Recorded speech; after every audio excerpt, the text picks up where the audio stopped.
Ndagusuje cyane kandi nkwifuriza ibihe byiza nanone ukurikiye Bega Media. Nizere ko umeze neza cyane aho uri yagiye atandukanye uri mu Rwanda kandi nawe uri hanze y'u Rwanda. Ndagusuje cyane nkubwira ngo amahoro y'Imana abane nawe. Uyu munsi turi ku itariki ya 11 z'ukwezi kwa 11 umwaka wa 2025. Turagarutse rero kugira ngo turebere hamwe amakuru agezweho yaba mu Rwanda mu bice bigiye bitandukanye by'u Rwanda ndetse no hanze y'u Rwanda. Turahambuka turebe amakuru ari kuvugwa hirya no hino ku isi, aho mu makuru ari kuvugwa mu Rwagasabo tugiye guhera ku nkuru yahariye mu karere ka Ngororero, aho bivuga yuko umubyeyi wari kumwe n'abandi mu modoka yafashwe n'ibise mu buryo butunguranye ahita yibaruka.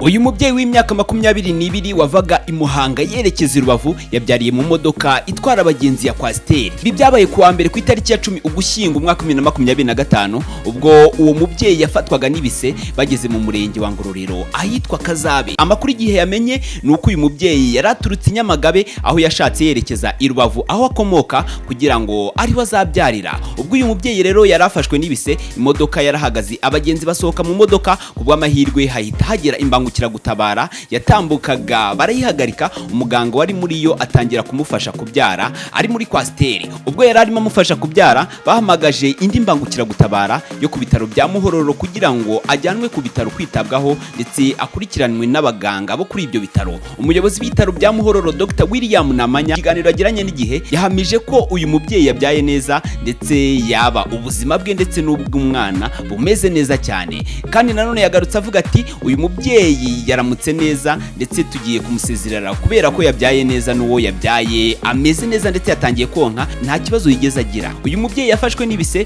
kubera umugisha ahita hagera imbangukiragutabara y'ibitaro bya Kabaya, abaganga batangira kumufasha, afashwa kugeza ku bitaro bya Muhororo. Icyabaye nuko nk'umubyeyi wari ugiye kubyara inda ya mbere ashobora kuba yarafashwe n'ibise ntabimenye, kandi byari biteganijwe ko azabyara ku itariki ya 6 Ugushyingo umwaka 2025, kandi bibaho ko iminsi ishobora kurenga cyangwa ikajya munsi. Dr. Namanya yakomeje avuga ko u Rwanda rwashyize imbere segiteri y'ubuzima binyuze mu kongerera ubushobozi ibitaro n'abajyanama b'ubuzima ku buryo ibyabaye kuri uriya nta mpungenge byashobora guteza.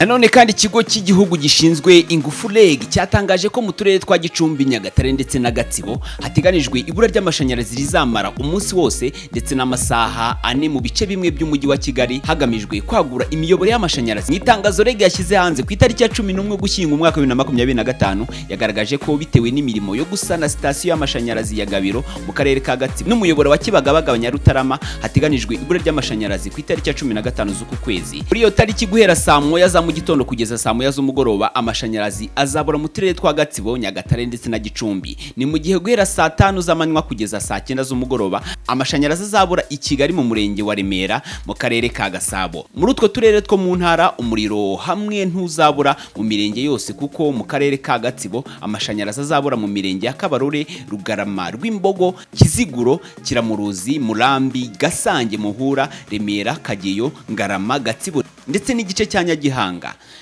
Ni mu gihe mu karere ka Gicumbi amashanyarazi azabura mu mirenge ya Bwisige, Ruvune, Giti, Muko, Bukure, Rwamiko, Rutare, Rukomo ndetse na Nyamiyaga. Muri Gicumbi umuriro uzabura mu bice by'imirenge ya Rushaki, Mukarange, Mutete, naho muri Nyagatare ho uzabura mu mirenge yose. Ni mu gihe muri Kigali umuriro uzabura mu bice bimwe by'akagari ka Nyarutarama mu murenge wa Remera. Ahangaha akaba ari mu karere ka Gasabo. REG yasabye abantu bose kwitondera insinga z'amashanyarazi kuko umuriro ushobora kugaruka mbere y'amasaha yateganijwe. Ibi bitangajwe nyuma y'umunsi umwe habayeho ikibazo tekiniki mu miyoboro y'amashanyarazi u Rwanda ruhuriyeho n'ibihugu by'abaturanyi, byateye ibura ry'umuriro mu bice byinshi by'igihugu ku mugoroba ku itariki ya 9 Ugushyingo muri uyu mwaka 2025.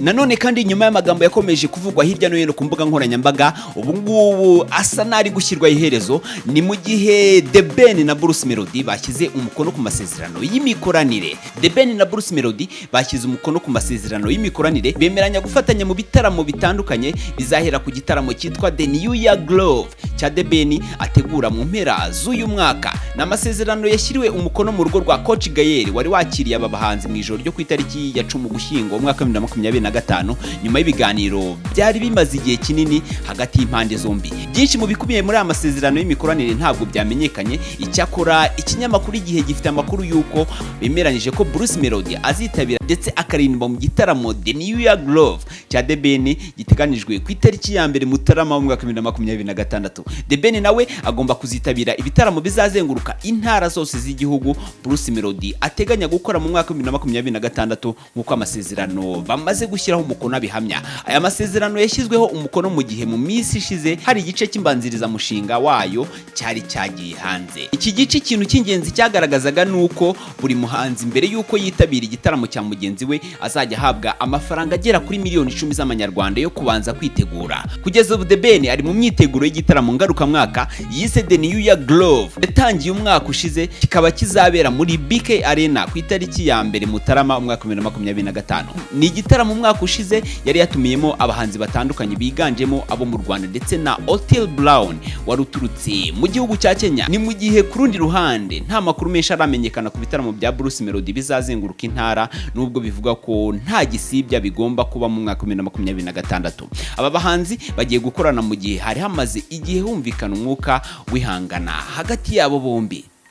Nanone kandi twaguteguriye byinshi wamenya ku munsi mukuru w'abatagira abakunzi wahujwe n'umunsi wo guhagarika intambara ya mbere y'isi. Buri mwaka ku itariki ya 11 Ugushyingo cyangwa se ku itariki ya 11 z'ukwa 11 isi yose yibuka cyangwa ikishimira ibintu bibiri bitandukanye ariko bifite uburemere mu mibereho y'abatuye isi. Umunsi mpuzamahanga w'abadafite abakunzi cyangwa se Singles Day n'umunsi w'ihagarikwa ry'intambara ya mbere y'isi Armistice Day. Umunsi w'abantu batagira abakunzi cyangwa se Singles Day uyu munsi watangiriwe mu Bushinwa mu mwaka w'1993 ubwo abanyeshuri bo muri kaminuza ya Nanjing bashakaga umunsi wo kwizihiza ubuzima bw'abatagira abo bakundana. Batangiye kuwita Double 11 kubera ko wari uhuje itariki ya 11 z'ukwezi kwa 11 bisobanura abantu bane bonyine rimwe. Nyuma y'imyaka 4 Singles Day yahinduwe umunsi ukomeye w'ubucuruzi mu isi yose, aho amaduka yo kuri internet atanga ibiciro byihariye n'igabanyirizwa bikarushaho gusigura ko nubwo waba uri wenyine bishobora ko wagira ibyishimo ndetse n'amahirwe.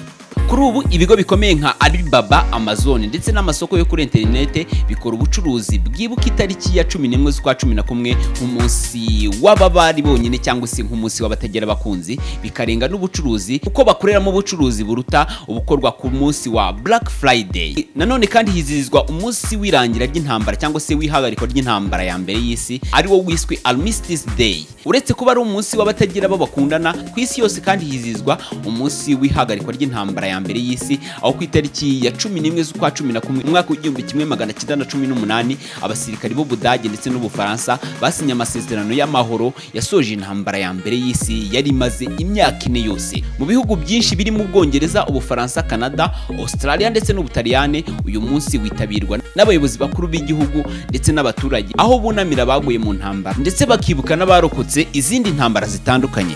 Ndagushimiye we twabanye, ngira ngo niba utarakora subscribe kuri Biga Media, kora subscribe kugira ngo tujye tubana mu makuru n'ibiganiro bya buri munsi. Nge mwari muri kuva nk'abandi Mugisha Fabrice, umuhungu w'Imana n'abantu nk'abimfura cyane ndabakunda. Ciao ciao.